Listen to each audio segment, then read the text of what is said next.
Hello everyone, welcome to my YouTube channel Edugear Tuition. আজি মই আলোচনা কৰিম ক্লাস 9 ৰ দ্বিতীয় অধ্যায় বহুপদ পলিনোমিয়ালস। তো এতিয়া চাওক মই ইয়াতে কিছুমান বস্তু আগতে লিখি ৰাখিছো। ইয়াতে কি কৈছে যিকোনো বাস্তৱ মান ল'ব পৰা এটা চিহ্নৰে সূচিত কৰা পদকে চলক বোলে। আমি চলকক কি বুলি x, y আৰু z বৰ্ণৰে সূচিত কৰো। ঠিক আছে, এতিয়া চাওক আৰু এটা কি কৈছে সকলো বীজগণিতীয় ৰাশি মাত্ৰ পূৰ্ণ সংখ্যাৰহে চলকৰ সূচক আকাৰত পাও। কি কৈছে সকলো বীজগণিতীয় ৰাশি মাত্ৰ পূৰ্ণ সংখ্যাৰহে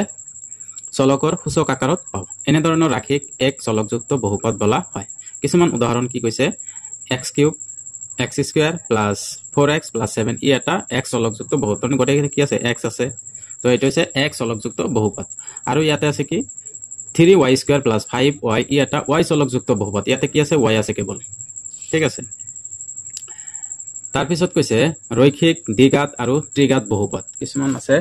যত কি পাৱাৰ এটা থাকিব, মানে ঘাত 1 থাকিব, এটো হল ৰৈখিক বহুপদ, আৰু যত ঘাত দুটা থাকিব এটো হল দ্বিঘাত বহুপদ, যত ঘাত 3 থাকিব এটো হল ত্ৰিঘাত বহুপদ।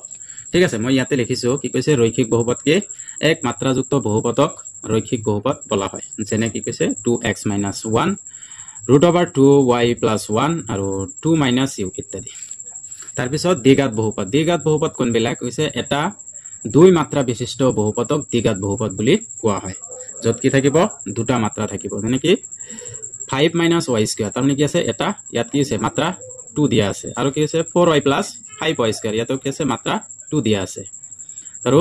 6 - y - y², ইয়াতেও মাত্ৰা 2 দিয়া আছে। তাৰ পিছত আছে ত্ৰিঘাত বহুপদ। এটা বহুপদৰ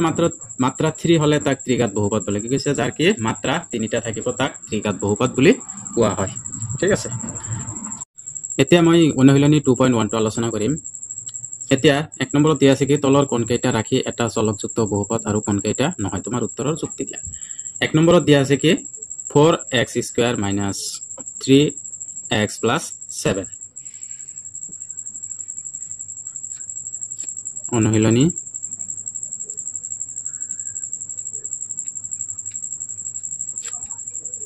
2.1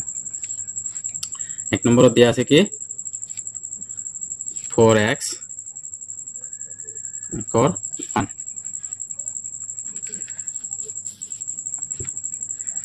একৰ 1 দিয়া আছে 4x² - 3x + 7। ইয়াতে কি কৈছে এটা চলকযুক্ত বহুপদ আৰু কোনটো এটা চলকযুক্ত বহুপদ নহয়। ঠিক আছে, ইয়াতে চাওক ইয়াত এনসার কি হ'ব,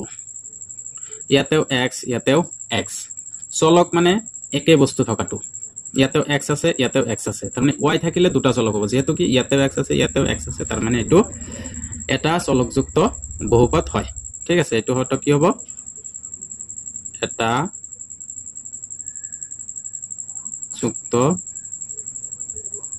বহুপদ হয়। ঠিক আছে, তাৰ পিছত 2 নম্বৰটো কি দিয়া আছে, 2 নম্বৰটো দিয়া আছে y² + √2। ঠিক আছে, y² আৰু √2, ইয়াতেও কি আছে y² আছে, তাৰ মানে এটা চলক। ইয়াতেও আনসার কি হ'ব এটা চলকযুক্ত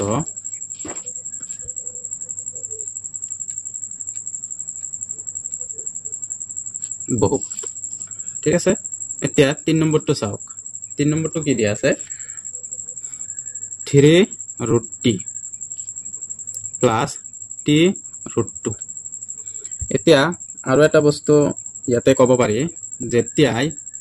ৰুট থকা সংখ্যাবিলাক নাইবা p/q আকৃতিৰ সংখ্যাবিলাকক কি আমি এটা চলকযুক্ত ক'ব নোৱাৰি, কাৰণ ইয়াতে কিন্তু t আছে ইয়াতেও t আছে। এনে ভাবিব পাৰা যে এইটো t আছে, ইয়াতে যেটো y আছিল ইয়াতে x² আছিল ইয়াতে x আছিল, তাৰ মানে একেই আছিল, এইটো একটা চলকযুক্ত হৈছে। কিন্তু ইয়াৰ ক্ষেত্ৰত নহব, কাৰণ ৰুট থকা সংখ্যাবিলাক কি নহয় এটা চলকযুক্ত নহয়। ঠিক আছে, এটা চলকযুক্ত বহুপদ নহয়, আৰু এটা চলকযুক্ত বহুপদ হ'ব হলে কি হ'ব লাগিব পূৰ্ণ সংখ্যা হ'ব লাগিব। তাৰ মানে এটো কি √2 পূৰ্ণ সংখ্যা নহয়, 1/2 হে হ'ব। ঠিক আছে, তাৰ মানে এটো এটা চলকযুক্ত বহুপদ নহয়। ঠিক আছে,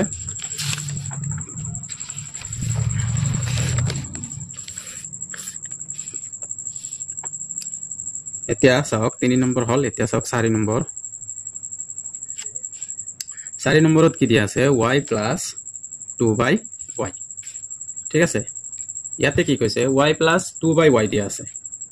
আগতেই কৈছো যোনবিলাক বস্তু কি p/q আকৃতিত থাকিব হেবিলাক কি নহব এই এটা চলকযুক্ত বহুপদ নহব তাৰ মানে এটো এটা চলকযুক্ত বহুপদ নহয় ই এটা যুক্ত বহুপদ নহয় 5 নম্বৰত কি দিয়া আছে x to the power 10 plus y cube plus z to the power 50 ঠিক আছে এইটো কি আছে ইয়াত আছে x দিয়া আছে y দিয়া আছে আৰু z দিয়া আছে এইটো কিন্তু এটা চলকযুক্ত নহয় ইয়াত চলক কেইটা আছে তিনিটা x আছে এটা y আছে এটা আৰু z আছে এটা তাৰ মানে এইটো তিনিটা চলকযুক্ত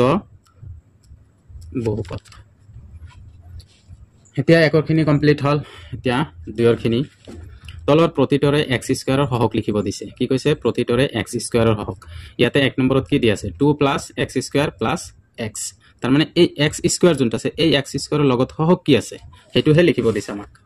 এতিয়া দুয়ৰখিনি দুয়ৰ 1 number 2 + x square + x x স্কয়াৰৰ হক x স্কয়াৰৰ হক মানে x স্কয়াৰৰ লগত কিবা সংখ্যা আছে কি আছে একো নাই মানে কি একো দিয়া নাই মানে কি আছে 1 আছে তেতিয়াহলে x স্কয়াৰৰ হক হ'ব 1 ঠিক আছে তাৰ পিছত 2 নম্বৰত কি দিয়া আছে 2 - x স্কয়াৰ + x কিউব এতিয়া x স্কয়াৰ আৰু + x দিয়া আছে এটো আনসাৰ চাওক 2 - x স্কয়াৰ তাৰ মানে একো নাই মানে ইয়াতে 1 আছে তেকে - x স্কয়াৰৰ হহক হ'ব -1 3 নম্বৰত কি দিয়া আছে π/2 x স্কয়াৰ + x সহজ একদম x স্কয়াৰৰ হহক হ'ব x স্কয়াৰ লগত কি আছে π/2 আছে তো মই লিখিম π/2 4 নম্বৰ কি দিয়া আছে √2x - 1 ইয়াতে চাওক আগত কি আছিল সবতে কি x স্কয়াৰ আছিল কিন্তু ইয়াতে একো নাই মানে কি x স্কয়াৰে নাই ঠিক আছে x স্কয়াৰ মানে 0 হ'ব তাৰ পিছত 5 নম্বৰ কি দিয়া আছে 2x - 3 bracket x square - 3x + 1 ইয়াতে চাওক ইয়াতে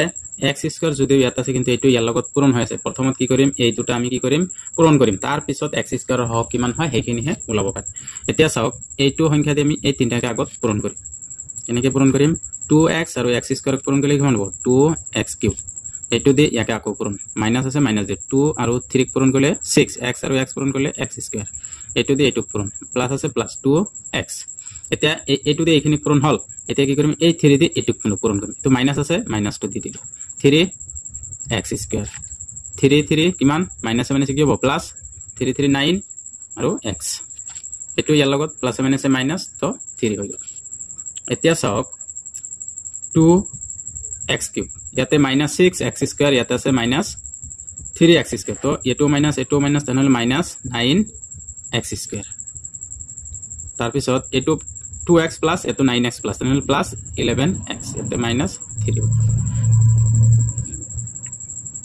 এতিয়া আমি কি x স্কয়াৰ হক পাইছো তেকে লিখিম কি x স্কয়াৰৰ হক হ'ব -9 তো হল आंसर এতিয়া দুয়ৰখিনিও কমপ্লিট হল এতিয়া আলোচনা কৰিম 3 নম্বৰত কি দিয়া আছে এটো চাওক অলপ 35 মাত্ৰাযুক্ত এটা দ্বিপদ আৰু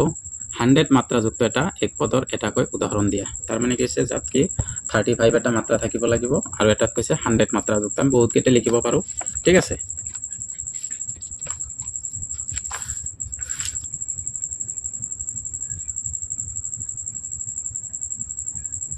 মাত্ৰাযুক্ত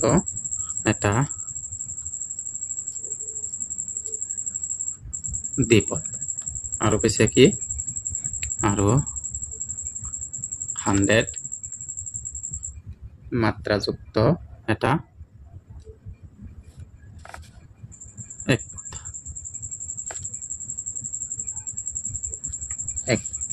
ঠিক আছে এতিয়া 35 মাত্ৰাযুক্ত এতিয়া মই যদি এনেকে লিখো যেনিবা 2x আমি কি লিখলো 35 plus 4 যেনিবা এটু নকয় কি কৰিম 2x 35 plus 5 ঠিক আছে এনেকে আমি লিখিব পাৰো এটু দুটা দ্বিপদ এই দ্বিপদ এই 35 এটা দ্বিপদত হল ইয়াতে এটু দ্বিপদত হল এতিয়া যেতিকে 100 মাত্ৰাযুক্ত এটা একপদ কৰিব দিছে তো এটু 2y to the power 100 নাইবা √2x to the power 100 লিখিব পাৰো এনেকে তো এটু হ'ব ইয়াৰ आंसर তাৰ পিছত 4 নম্বৰ কি কৈছে 4 নম্বৰটো চাওক তলৰ বহুপদবোৰৰ মাত্ৰা লিখা আমাক কি কৈছে তলৰ বহুপদবোৰৰ মাত্ৰা লিখিব দিছে তো মই মাত্ৰা ইয়াৰ পৰা ডাইৰেক্ট কৈ দি আছো এতিয়া চাওক ইয়াতে কি 5x³ + 4x² + 7x ইয়াতে কি কৈছে এই গোটেইখিনিৰ চলক একে আছে ঠিক আছে এই গোটেইখিনিৰ চলক যুক্তি একে আছে তেনেহলে ইয়াৰ যোনটা কি হ'ব হাইয়েস্ট মাত্ৰা সবতকে বেছি মাত্ৰা থকা সংখ্যা কি সবতকে বেছি মাত্ৰা ক'ত আছে সবতকে বেছি মাত্ৰা হল 3 ঠিক আছে তেনেহলে এই বহুপদবোৰৰ মাত্ৰা কি হ'ব 3 হ'ব এটু আৰু এটুত কি আছে ইয়াতে 2 আছে তো এটু 2 নম্বৰটো কি হ'ব 2 হ'ব মাত্ৰা ঠিক আছে এতিয়া 3 নম্বৰটো একো নাই মানে কি 1 আছে ঠিক আছে একো নাই মানে কি আছে 1 আছে ইয়াতে মাত্ৰা মানে কি কোনো সংখ্যাই নাই তো এটু হ'ব 0 ঠিক আছে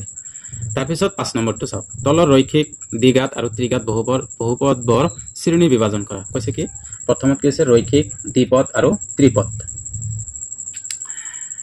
এতিয়া চাওক x² + x এইটো আমাৰ কি হ'ব দ্বিঘাত হ'ব কাৰণ ইয়াৰ কি পাৱাৰ কি আছে মানে ঘাত কিমান আছে 2 আছে ঠিক আছে 5 নম্বৰৰ কি দিয়া আছে x² + x এটোৰ ঘাত কি হ'ব ঘাত কিমান আছে 2 আছে তাৰ মানে দ্বিঘাত 2 নম্বৰ এটো হল 1 নম্বৰ 2 নম্বৰটো কি আছে x - x³